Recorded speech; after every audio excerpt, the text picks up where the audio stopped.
इतिहास में ना कुछ नाम सिर्फ नाम नहीं होते, वो एक पूरी कहानी होते हैं। और एक ऐसा ही नाम है सिकंदर महान। जरा सोचिए, एक ऐसा शख्स जिसने सिर्फ एक दशक के अंदर पूरी दुनिया का नक्शा ही बदल कर रख दिया। तो सवाल ये उठता है कि भाई ये हुआ कैसे? कैसे एक अकेला इंसान 30 साल का होने से पहले ही उस वक्त की पूरी जानी पहचानी दुनिया का मालिक बन बैठा? चलिए आज इसी कमाल की कहानी की परतों को एक एक करके खोलते हैं। 32 ये सिर्फ एक नंबर नहीं है, ये वो उम्र थी जब सिकंदर की मौत हुई। सोचिए, सिर्फ 32 साल, इतनी छोटी सी जिंदगी में उन्होंने जो कुछ कर दिखाया वो आज भी बड़े बड़े इतिहासकारों को हैरान कर देता है। तो आखिर ये सब शुरू कहाँ से हुआ? देखिए, हर हीरो की एक ओरिजिन स्टोरी होती है। सिकंदर की कहानी भी एक राजकुमार की तरह शुरू हुई, पर किस्मत ने उसके लिए कुछ और ही सोच रखा था। आइए देखते हैं कि उनके शुरुआती सालों ने उस आग को कैसे हवा दी जिसने आगे चलकर दुनिया का चेहरा ही बदल दिया। तो सिकंदर का जन्म हुआ मैसेडोन के शाही परिवार में। पिता थे राजा फिलिप द्वितीय और मां रानी ओलंपियास। लेकिन देखिए, उनकी मां कोई आम रानी नहीं थी। उन्होंने सिकंदर के दिमाग में बचपन से ही ये बात डाल दी थी कि उसकी रगों में आम इंसानों का नहीं, बल्कि महान नायकों और खुद देवताओं के राजा ज्यूस का खून दौड़ रहा है। और बस इसी एक यकीन ने उसकी सोच और उसके सपनों की बुनियाद रख दी। और इस यकीन को पंख तब लगे जब उसने होमर की द इलियाड पढ़ी। जब उसने महान हीरो अकिलिस की कहानी पढ़ी ना, तो वो उसके लिए सिर्फ एक कहानी नहीं थी। उसे लगा जैसे वो अपना ही आईना देख रहा हो, अपनी किस्मत देख रहा हो। अब उसका मकसद सिर्फ जीतना नहीं था, बल्कि अकिलिस की तरह इतिहास में हमेशा के लिए अमर हो जाना था। और इस बड़े सपने को हकीकत में बदलने की शक्ल किसने दी? उस दौर के सबसे बड़े दार्शनिक और ज्ञानी अरस्तू ने। देखिए, अरस्तू ने सिकंदर को सिर्फ तलवारबाजी ही नहीं सिखाई, उन्होंने उसे सोचना सिखाया। फिलॉसफी, साइंस, पॉलिटिक्स, इन सब की तालीम ने एक राजकुमार के दिमाग को एक जबरदस्त रणनीतिकार के दिमाग में बदल दिया। उसकी तेज बुद्धि का एक बहुत ही मशहूर किस्सा है, ब्यूसिफेलस नाम के घोड़े को काबू करने का। ये एक ऐसा जंगली घोड़ा था जिस पर कोई भी काबू नहीं कर पा रहा था, सब डरते थे। लेकिन सिकंदर ने अपनी समझ से, बिना जोर जबरदस्ती के, उसे अपना ऐसा वफादार साथी बनाया जो जिंदगी भर हर जंग में उसके साथ रहा। तो अब सोचिए, एक तरफ अरस्तु जैसी शिक्षा और दूसरी तरफ अखिलीस बनने का जुनून। सिकंदर अब पूरी तरह तैयार था और उसने उस सफर पर कदम रखा जो इतिहास बदलने वाला था। उसका मिशन फारसी साम्राज्य को घुटनों पर लाना और पूरी दुनिया को जीतना। साल था 336 ईसा पूर्व और एक हत्या ने सब कुछ बदल कर रख दिया। राजा फिलिप का कत्ल हो गया। अचानक सिर्फ 20 साल का सिकंदर खुद को सिंहासन पर पाता है, चारों तरफ दुश्मनों से घिरा हुआ। लेकिन वो शोक में नहीं डूबा, उसने एक्शन लिया। बिल्कुल बिजली की तेजी से उसने अपने सारे दुश्मनों को खत्म किया और मैसेडोन की गद्दी पर अपनी पकड़ ऐसी मजबूत की जैसे लोहा। और यहीं से शुरू हुआ जीत का वो सिलसिला जिस पर यकीन करना मुश्किल है। 334 ईसा पूर्व में जैसे ही उसने एशिया में कदम रखा, एक के बाद एक लड़ाइयों की झड़ी लगा दी। पहले ग्रैनिकस नदी पर जीत, फिर इस्सस की लड़ाई और आखिर में 331 ईसा पूर्व में गौगामेला की वो निर्णायक जंग। हर बार उसने अपने से कई गुना बड़ी पारसी सेना को धूल चटा दी और आखिरकार महान राजा डैरियस तृतीय को मैदान छोड़कर भागना पड़ा। अब पारसी साम्राज्य सिकंदर का था। फारस को जीतने के बाद उसका अगला पड़ाव था मिस्र।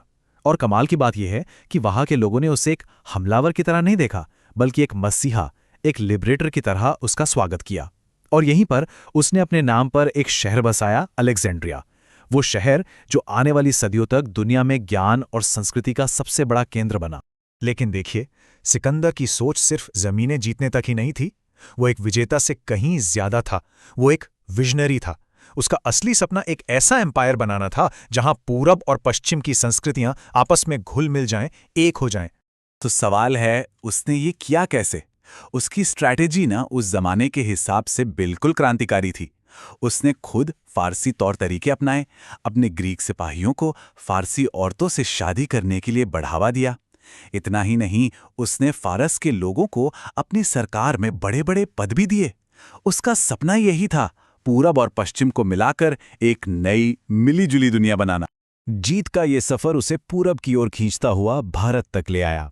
लेकिन यहां आकर सालों से लगातार लड़ रहे उसके सिपाही अब थक चुके थे। उन्होंने आगे बढ़ने से साफ मना कर दिया और इस तरह सिकंदर को न चाहते हुए भी वापस लौटना पड़ा। भले ही सिकंदर की मौत के बाद उसका बनाया हुआ साम्राज्य बिखर गया, लेकिन उसके फैलाए हुए विचार जिंदा रहे। उसकी जीतों ने एक नए दौर को जन्म दिया, जिसे इतिहास में हेलेनिस्टिक युग कहा जाता है। ये वो दौर था जब ग्रीक कल्चर, भाषा और आइडियाज मिडिल ईस्ट से लेकर एशिया तक फैल गए और दुनिया को हमेशा हमेशा के लिए बदल दिया।